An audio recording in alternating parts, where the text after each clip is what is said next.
Hello guys, ಶುಂಠಿ ಬೆಳ್ಳುಳ್ಳಿ ಪೇಸ್ಟ್ನ ಮನೇಲೇ ಮಾಡಿಕೊಂಡು 6 ಮಂತ್ಸ್ ವರೆಗೂ ಸ್ಟೋರ್ ಮಾಡಿಡ್ಬೋದು. ಸೊ ಮನೇಲಿರೋಂಥ ಇಂಗ್ರೀಡಿಯೆಂಟ್ಸ್ನ ಯೂಸ್ ಮಾಡಿಕೊಂಡು ಪ್ರಿಸರ್ವೇಟಿವ್ ಕೂಡ ಮಾಡ್ಬೋದು, ಯಾವುದೇ ಥರ ಕೆಮಿಕಲ್ ಯೂಸ್ ಮಾಡ್ದೇನೆ. ಸೊ ಯಾವ ಥರ ಮಾಡಬೇಕು ಅಂತ ಈ ವಿಡಿಯೋದಲ್ಲಿ ತಿಳ್ಕೊಳ್ಳೋಣ. ಅದಕ್ಕಿಂತ ಮುಂಚೆ ನೀವೇನಾದರೂ ನನ್ನ ಚಾನಲ್ನ ಹೊಸದಾಗಿ ನೋಡ್ತಿದ್ರೆ ಪ್ಲೀಸ್ ಸಬ್ಸ್ಕ್ರೈಬ್ ಮಾಡಿಕೊಂಡು ಸಪೋರ್ಟ್ ಮಾಡಿ. ಈಗ ಶುಂಠಿ ಬೆಳ್ಳುಳ್ಳಿ ಪೇಸ್ಟ್ ಮಾಡೋದಕ್ಕೆ ನಾವು ಚೆನ್ನಾಗಿರೋಂಥ ಬೆಳ್ಳುಳ್ಳಿ ಮತ್ತೆ ಶುಂಠಿ ತಗೊಬೇಕಾಗತ್ತೆ. ನಾನು ಒಂದು 1/4 kg ಆಗುವಷ್ಟು ಶುಂಠಿ ಮತ್ತೆ ಬೆಳ್ಳುಳ್ಳಿ ಪೇಸ್ಟ್ನ ಮಾಡ್ತಾ ಇದ್ದೀನಿ. ಅಂದರೆ ಎರಡೂ ಸೇರಿ ಅರ್ಧ kg ಪೇಸ್ಟ್ ಆಗುತ್ತೆ. ಸೊ ನೋಡಿ, ಇವಾಗ ಚೆನ್ನಾಗಿರೋಂಥ ಬೆಳ್ಳುಳ್ಳಿನ ತಗೊಂಡು ಚೆನ್ನಾಗಿ ಬಿಡಿಸ್ಕೊಳ್ಳಿ. ನಿಮ್ಗೆ ಏನಾದ್ರೂ ಶುಂಠಿ ಬೆಳ್ಳುಳ್ಳಿ ಪೇಸ್ಟ್ ಅಲ್ಲಿ ಸಿಪ್ಪೆ ಸಿಗುತ್ತಲ್ವಾ, ಆ ತರ ಸಿಗಬಾರ್ದು ಅಂದ್ರೆ ನೀಟಾಗಿ ಸಿಪ್ಪೆನೆಲ್ಲ ಬಿಡಿಸ್ಕೊಂಡು ನೀವು ಪೇಸ್ಟ್ ಮಾಡ್ಕೊಬಹುದು. ಬಟ್ ನಾನು ಟೈಮ್ ಇಲ್ಲ ಮತ್ತೆ ನನ್ಗೇನು ಪ್ರಾಬ್ಲಮ್ ಇಲ್ಲ ಸಿಪ್ಪೆ ಇರೋದು, ಸೊ ಅದಕ್ಕೆ ನಾನು ಅದೇ ತರ ಹಾಕ್ತಾ ಇದ್ದೀನಿ. ನಿಮ್ಗೆ ಬೇಡ ಅಂದ್ರೆ ನೀವು ಬಿಡಿಸ್ಕೊಬಹುದು. ಇವಾಗ ಶುಂಠಿ ಕೂಡ ಸೇಮ್, ಅಂದ್ರೆ ನಾವು ಬೆಳ್ಳುಳ್ಳಿ 1/4 kg ತಗೊಂಡಿದ್ರೆ ಶುಂಠಿ ಕೂಡ 1/4 kgನೇ ತಗೊಬೇಕಾಗತ್ತೆ. ಆ ತರ ಅರ್ಧ kg ಅಂದ್ರೆ ಅರ್ಧ kg ಶುಂಠಿ, ಅರ್ಧ kg ಬೆಳ್ಳುಳ್ಳಿ ತಗೊಬೇಕಾಗತ್ತೆ. ಎರಡೂ ಸೇರಿದ್ರೆ ಡಬಲ್ ಆಗುತ್ತೆ, 1 kg ಆಗುತ್ತೆ.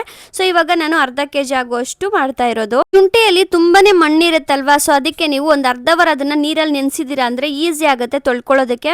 ಮತ್ತೆ ಯಾವುದೇ ಕಾರಣಕ್ಕೂ ನೀವು ಅದ್ರ ಮೇಲೆ ಇರೋ ಸಿಪ್ಪೆನ ತೆಗಿದಿರಾ ಪೇಸ್ಟ್ ಮಾಡಕ್ ಹೋಗ್ಬೇಡಿ. ಮತ್ತೆ ಚೆನ್ನಾಗಿ ತೊಳಿರಿ. ಮಣ್ಣೇನಾದ್ರೂ ಇದ್ರೆ ಫುಲ್ ಶುಂಠಿ ಬೆಳ್ಳುಳ್ಳಿ ಪೇಸ್ಟೇ ವೇಸ್ಟ್ ಆಗ್ಬಿಡುತ್ತೆ, ಮಣ್ಣು ಸಿಕ್ಬಿಟ್ರೆ. ಸೊ ಈ ತರ ಆದಷ್ಟು ನೀವು ಮೇಲೆ ಸಿಪ್ಪೆ ಇರುತ್ತಲ್ವಾ ಅದನ್ನ ನೀಟಾಗಿ ಕ್ಲೀನ್ ಮಾಡ್ಕೊಳ್ಳಿ. ಅಂದ್ರೆ ಮಣ್ಣು ಇರುತ್ತಲ್ವಾ, ಸೊ ಆ ಜಾಗನೆಲ್ಲಾನು.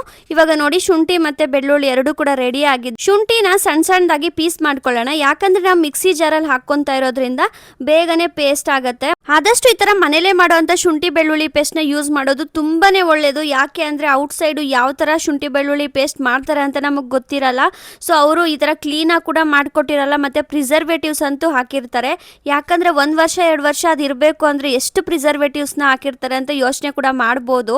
ಸೊ ನಾವ್ ಈ ತರ ನಾರ್ಮಲ್ ಆಗಿ ಮನೇಲೆ ಮಾಡ್ಕೊಂಡ್ರೆ ತುಂಬಾನೇ ಒಳ್ಳೇದು. ಮಕ್ಳಿರೋ ಮನೇಲಂತೂ 100% ನೀವು ಈ ತರ ಮಾಡ್ಕೊಳ್ಳಿ. ಯಾಕಂದ್ರೆ 1 ಟೈಮ್ ಕೂಡ ಶುಂಠಿ ಬೆಳ್ಳುಳ್ಳಿ ಪೇಸ್ಟ್ ಪ್ಯಾಕೆಟ್ ಅಲ್ಲಿ ಇರೋದು ಯೂಸ್ ಮಾಡಕ್ಕೆ ಹೋಗ್ಬೇಡಿ. ಈಗ ಶುಂಠಿನ ಪೀಸ್ ಮಾಡ್ಕೊಂಡು ಬೆಳ್ಳುಳ್ಳಿ ಮತ್ತೆ ಶುಂಠಿ ಎರಡೂ ಕೂಡ ಮಿಕ್ಸಿ ಜಾರ್ಗೆ ಹಾಕೊಂಡು 3/4% ಅದು ಮಿಕ್ಸಿಗೆ ಹಾಕೊಂಡಾದ್ಮೇಲೆ ಒಂದು ಅರ್ಧ ಟೇಬಲ್ ಸ್ಪೂನ್ ಅಷ್ಟು ಅರಿಶಿನ, 1 ಟೇಬಲ್ ಸ್ಪೂನ್ ಅಷ್ಟು ಅಡುಗೆ ಎಣ್ಣೆ, ನೀವು ಮನೇಲಿ ಯಾವ ಅಡುಗೆ ಎಣ್ಣೆ ಯೂಸ್ ಮಾಡ್ತೀರಾ ಅದನ್ನ, ಒಂದು 1/4 ಟೇಬಲ್ ಸ್ಪೂನ್ ಅಷ್ಟು ಉಪ್ಪನ್ನ ಹಾಕೊಂಡು ಚೆನ್ನಾಗಿ ಇದನ್ನ ಮಿಕ್ಸಿಗೆ ಹಾಕೊಳ್ಳಿ. ನುಣ್ಣಗೆ ಪೇಸ್ಟ್ ಮಾಡ್ಕೊಬೇಕಂದ್ರೆ ಮಾಡ್ಕೊಳ್ಳಿ, ಇಲ್ಲ ಅರ್ಧಂಬರ್ಧ ಮಾಡ್ಕೊಂಡ್ರು ಚೆನ್ನಾಗಿರುತ್ತೆ.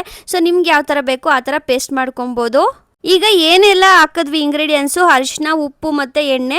ಸೊ ಇದೇ ನ್ಯಾಚುರಲ್ ಪ್ರಿಸರ್ವೇಟಿವ್ ಇಂಗ್ರೀಡಿಯೆಂಟ್ಸ್ ಆಗಿರುತ್ತೆ, ಮನೇಲಿ ಹಾಕೊಂಡು ಮಾಡೋವಂಥದ್ದು ನಿಜವಾಗ್ಲೂ ಇರುತ್ತೆ. ನಾನು ಆಲ್ರೆಡಿ ಈ ತರ ನಾನು ತುಂಬಾ ದಿನದಿಂದ ನಾನು ಇದನ್ನ ಫಾಲೋ ಮಾಡ್ತಾ ಇದ್ದೀನಿ, ತುಂಬಾ ದಿನದವರೆಗೂ ಇರುತ್ತೆ. ಈ ಶುಂಠಿ ಬೆಳ್ಳುಳ್ಳಿ ಪೇಸ್ಟ್ ನ ಗ್ಲಾಸ್ ಜಾರ್ ಅಥವಾ ಏರ್ ಕಂಟೈನರ್ ಅಲ್ಲಿ ನೀವು ಹಾಕಿಟ್ಕೊಂಡ್ರೆ ಇನ್ನೂ ಚೆನ್ನಾಗಿರುತ್ತೆ. ಅಂದ್ರೆ ಏನು ಕೆಡೋದೇ ಇಲ್ಲ. ನಾನು ಸ್ವಲ್ಪ ಜಾಸ್ತಿ ಯೂಸ್ ಮಾಡ್ತಾ ಇರ್ತೀನಿ ಮಸಾಲೆ ಎಲ್ಲ, ಸೊ ಬೇಗ ಖಾಲಿ ಆಗುತ್ತೆ. ಬಟ್ 6 ಮಂತ್ಸ್ ವರೆಗೂ ಇರುತ್ತೆ ಅಂತ 6 ಮಂತ್ಸ್ಗೂ ಮಾಡ್ಕೊಳ್ಳೋ ಬದಲು ಅವಾಗ ಸ್ವಲ್ಪ ಮಾಡ್ಕೊಳ್ಳೋದು ಇನ್ನೂ ಒಳ್ಳೇದು. ನೋಡಿದ್ರಲ್ಲ ಗೈಸ್, ಎಷ್ಟು ಈಸಿಯಾಗಿ ಶುಂಠಿ ಬೆಳ್ಳುಳ್ಳಿ ಪೇಸ್ಟ್ ನ ಮನೇಲೆ ಮಾಡ್ಕೊಬಹುದು ಅಂತ. ಇನ್ನಷ್ಟು ವಿಡಿಯೋಸ್ ಬರ್ತಾ ಇರುತ್ತೆ, ಪ್ಲೀಸ್ ಸಬ್ಸ್ಕ್ರೈಬ್ ಮಾಡ್ಕೊಂಡು ಸಪೋರ್ಟ್ ಮಾಡಿ. ಬಾಯ್.